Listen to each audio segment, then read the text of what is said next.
Hello everyone and welcome to my UPSC journal. हम कर रहे हैं फ्री एनसीईआरटी सीरीज, जिसमें आज हम करने वाले हैं science NCERT class 8 chapter number 8। Chapter का नाम है फोर्स एंड प्रेशर। इस चैप्टर में पढ़ेंगे व्हाट इज फोर्स, फोर्स क्या होती है, फोर्स के इफेक्ट्स के बारे में जानेंगे और पढ़ेंगे अबाउट टाइप्स ऑफ फोर्सेस। उसके बाद we will study about pressure, जिसमें हम पढ़ेंगे about the pressure exerted by liquid and gases. तो बहुत ही इंटरेस्टिंग चैप्टर है। लेकिन वीडियो शुरू करने से पहले 2 मिनट रुको, क्योंकि आप लोगों के लिए हम लेकर आए हैं एक सरप्राइज गिव अवे। तो since we are close to completing 10K subscribers on YouTube, तो इसीलिए आप में से 10 सीरियस एस्पिरेंट्स को मिलने वाली है Oswal NCERT one for all book. अब यही बुक क्यों सेलेक्ट की? बिकॉज सबसे पहले तो इसमें आपको एनसीईआरटी के नोट्स मिलेंगे, सारे ही 6 to 12। देन उसके साथ you will be getting MCQ and PYQs for your practice. तो ये बुक परफेक्ट है for this series and for all the aspirant जो कि सीरियसली एनसीईआरटी पढ़ रहे हैं। नाउ द क्वेश्चन कम्स कि ये गिव अवे जीते कैसे। तो आपको कुछ नहीं करना, संडे तक हम 10 वीडियोस लाइव करेंगे। आपको हर वीडियो देखनी है जिसमें एक लेक्चर होगा completing a chapter from NCERTs, और उस लेक्चर में कहीं पर एक क्वेश्चन पॉपअप होगा। उस क्वेश्चन का आंसर आपको कमेंट सेक्शन में बताना है, और उसके बाद आप में से जो भी एस्पिरेंट सीरियसली 10 दिनों तक 10 वीडियोस पर हर क्वेश्चन का आंसर कमेंट करेंगे, they will get the chance to win the giveaway. Also, since we are doing this giveaway on YouTube, तो यहाँ पर आपको कांटेक्ट करना is not going to be that easy. इसीलिए मैंने डिस्क्रिप्शन में एक फॉर्म दिया हुआ है जहाँ पर you can fill your details, your name, your address and your contact number, ताकि आपके जीतने के बाद आपकी बुक्स आपके घर तक पहुँच जाए। ठीक है, तो आज की वीडियो और आज से संडे तक सारी ही वीडियोस पूरी देखना। कहीं भी ये क्वेश्चन पॉपअप होने वाला है, उसका आंसर कॉमेंट में बताना, and this is a chance for you to win this giveaway. तो चलो फिर ये लेक्चर स्टार्ट करते हैं। शुरू करेंगे विद द इंट्रोडक्शन। सबसे पहले देखते हैं फोर्स क्या होती है। ठीक है, तो फोर्स इज अ पुश और अ पुल एक्टिंग ऑन एन ऑब्जेक्ट, यानी कि अगर किसी ऑब्जेक्ट को आप आपकी तरफ लाना चाह रहे हो तो आप उसे पुल करोगे, अगर किसी ऑब्जेक्ट को आप आपसे दूर भेजना चाह रहे हो तो आप उसे पुश करोगे। तो ये पुल और ये पुश, इसी को कहा जाता है फोर्स, जो कि किसी ऑब्जेक्ट के ऊपर लगाई जाती है। Force can be applied by physical contact. आप किसी ऑब्जेक्ट को थ्रू फिजिकल कॉन्टैक्ट पुश कर सकते हो या पुल कर सकते हो, तो ये हो गया फोर्स बाय फिजिकल कॉन्टैक्ट। या फिर विदाउट फिजिकल कॉन्टैक्ट भी फोर्स लगाना पॉसिबल है, जैसे कि एग्जाम्पल हो गया ग्रेविटेशनल पुल या फिर मैग्नेटिक फोर्स, जहां दो ऑब्जेक्ट के बीच में कॉन्टैक्ट नहीं होता बट उन पर फोर्स एक्सर्ट हो जाती है। ठीक है, अब इफेक्ट्स ऑफ फोर्स देखते हैं। तो फोर्स की वजह से 3 चीजें हो सकती हैं। Number 1, change in the state of motion of an object. For example, अगर कोई ऑब्जेक्ट रेस्ट पर है, आपने उस पर फोर्स लगाई, अब वो चलने लग गया, या फिर कोई ऑब्जेक्ट मोशन में था, उस पर फोर्स लगी और अब वो रुक गया। तो स्टार्ट, स्टॉप या फिर चेंज इन डायरेक्शन, ये चीज हो सकती है because of force. Next, change in the speed. किसी भी मूविंग ऑब्जेक्ट की स्पीड बदल सकती है फोर्स की वजह से। And number 3, change in shape और साइज। दैट मींस किसी भी ऑब्जेक्ट का शेप या साइज बदला जा सकता है उसके ऊपर फोर्स लगा के। एग्जाम्पल के लिए, जब आप किसी बॉल को किक कर रहे हो तो हो सकता है कि वो बॉल रेस्ट पर हो, आपने उसे किक किया, उसके ऊपर फोर्स लगाई and now it started moving, तो यहाँ पर ऑब्जेक्ट का मोशन चेंज हो गया। ठीक, नेक्स्ट, स्क्वीजिंग अ स्पॉन्ज। आपने किसी स्पॉन्ज को स्क्वीज किया, किसी लेमन को स्क्वीज किया, तो वहां पर आपने फोर्स की वजह से उसकी शेप चेंज कर दी। ठीक, तो ये हो गया example of change in shape. Moving forward, अब हम डिस्कस करेंगे टाइप्स ऑफ फोर्सेस। तो फोर्स 2 तरह की होती है। एक होती है कॉन्टैक्ट फोर्स, जिसमें फिजिकल कॉन्टैक्ट के थ्रू फोर्स अप्लाई होती है, एंड दूसरी होती है नॉन कॉन्टैक्ट फोर्स, जहां पर फिजिकल कॉन्टैक्ट की रिक्वायरमेंट नहीं होती। सबसे पहले देखेंगे कॉन्टैक्ट फोर्सेस। तो यहाँ पर यू रिक्वायर फिजिकल कॉन्टैक्ट। इसमें नंबर 1 इज मस्कुलर फोर्स। अब मस्कुलर फोर्स क्या होती है? तो this is the force exerted by muscle, यानी कि जब हमारी बॉडी की मसल यूज होती है टू एक्सर्ट अ फोर्स, उसे कहते हैं मस्कुलर फोर्स। फॉर एग्जाम्पल, कहीं भी आपको ज्यादा फोर्स लगानी है, कोई बड़ा भारी सामान है, आपको उसे उठाना है, तो वहां पर आपकी मसल की वजह से आप फोर्स एक्सर्ट कर रहे हो, तो ये हो गई मस्कुलर फोर्स। ठीक है, वहीं जो दूसरी तरह की फोर्स होती है वो होती है फ्रिक्शनल फोर्स। ये फोर्स अपोज करती है मोशन का 2 सरफेसेस के बीच में। तो जब 2 सरफेस कांटेक्ट में होते हैं तो उनके बीच में लगती है फ्रिक्शनल फोर्स, और ये जो फ्रिक्शनल फोर्स होती है ये मोशन को अपोज करती है, मोशन को रोकती है। For example, brakes in bicycle. जब हम बाइसिकल में ब्रेक दबाते हैं तो साइकिल और ब्रेक्स के बीच में कांटेक्ट हो जाता है, और ऐसे में फ्रिक्शन होता है, और धीरे धीरे जो स्पीड है वो कम हो जाती है। ज्यादा तेज ब्रेक लगा देते हैं तो एकदम से साइकिल रुक भी जाती है।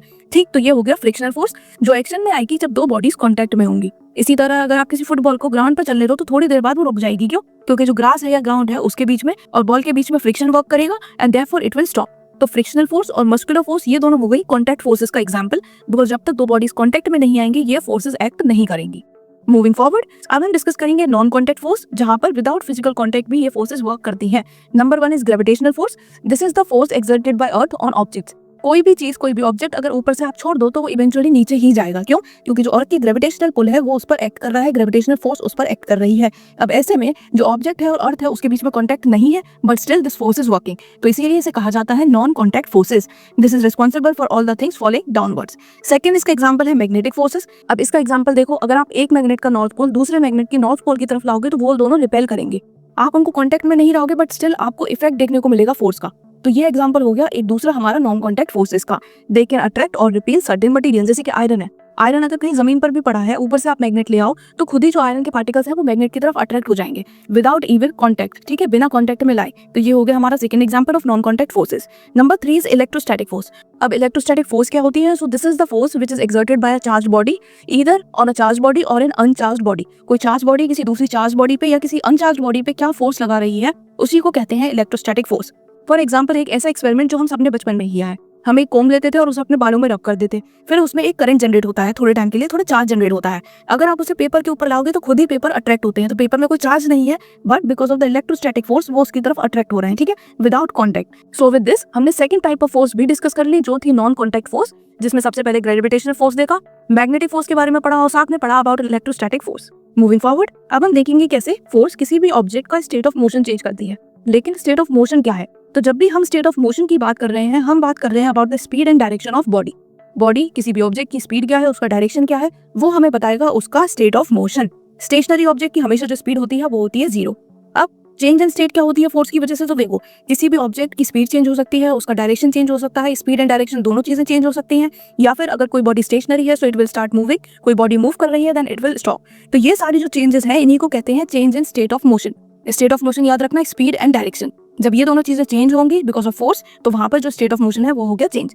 एग्जाम्पल के लिए football stops after rolling due to friction. ये मैंने ऊपर ही बताया कि अगर हम फुटबॉल को थोड़ी देर ग्राउंड पर रोल होने देते हैं तो इवेंचुअली वो आकर रुक जाती है, क्योंकि जो ग्राउंड है या ग्रास है उसके बीच में और फुटबॉल के बीच में एक फ्रिक्शन होता है, फ्रिक्शनल फोर्स वर्क कर रही होती है, ठीक। And next is bat changes the direction of a moving ball.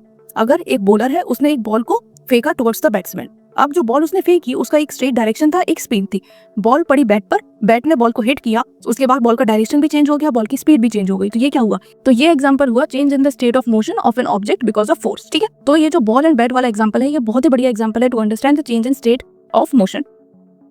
अब हम डिस्कस करेंगे कैसे force can change the shape of an object. तो फोर्स का यूज करके आप कंप्रेस कर सकते हो, स्ट्रेस कर सकते हो, बेंड कर सकते हो या ट्विस्ट कर सकते हो किसी भी ऑब्जेक्ट को, और ऐसा करने पर उस ऑब्जेक्ट की शेप ऑब्वियसली चेंज हो जाएगी। फॉर एग्जांपल, अगर आप रबर बॉल को स्क्वीज कर रहे हो, लेमन को स्क्वीज कर रहे हो, तो उनकी आप शेप चेंज कर रहे हो।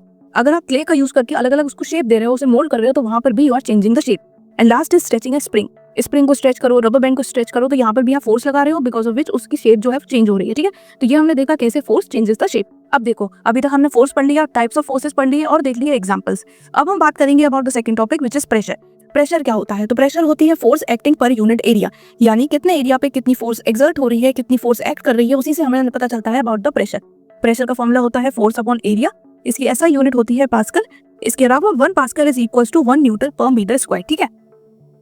अब हम प्रेशर के बारे में क्यों पढ़ रहे हैं, what is the idea behind pressure. तो देखो, प्रेशर का फॉर्मूला होता है force upon area, that means pressure is inversely related to area. That means अगर एरिया ज्यादा है तो प्रेशर कम होगा, एरिया कम है तो प्रेशर ज्यादा होगा।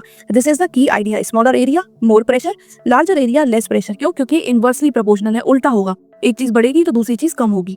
अब इसका यूज हम हमारी डेली लाइफ में कहाँ करते हैं या कैसे समझे? तो देखो, आपने ड्राइंग पेन्स देखी होंगी, सेफ्टी पेन्स देखी होंगी। अगर आप किसी सेफ्टी पेन को पेपर के थ्रू पास करो तो वो बहुत आराम से पास हो जाती है, थोड़ा सा फोर्स लगाने पे। क्यों? क्योंकि जो सेफ्टी पेन है या जो पेपर पेन होती है, इनके नीचे का जो एरिया है वो होता है बहुत ज्यादा कम। एरिया कम होने की वजह से जब हम थोड़ी सी भी फोर्स अप्लाई करेंगे तो ये लोग पेपर पे ज्यादा प्रेशर लगाएंगे और ये आराम से पेनिट्रेट कर जाएंगी, ठीक है। वही अगर आप एक पेंसिल लो या आप एक पेन लो जो थोड़ा ब्रॉड हो, उस पर अगर आप फोर्स लगाओगे तो वो इजीली पेनिट्रेट नहीं करेगा। क्यों? क्योंकि उसका एरिया ज्यादा है, because of which pressure will be less, ठीक है। तो ये हो गया एक डेली एग्जाम्पल जहां पर जो प्रेशर है वो कैसे करता है ये हमने समझा। Drawing pens they have pointed end, इसीलिए उनका एरिया स्मॉल होता है तो वो ज्यादा प्रेशर एक्सर्ट कर पाती है, and they penetrate easily in the paper.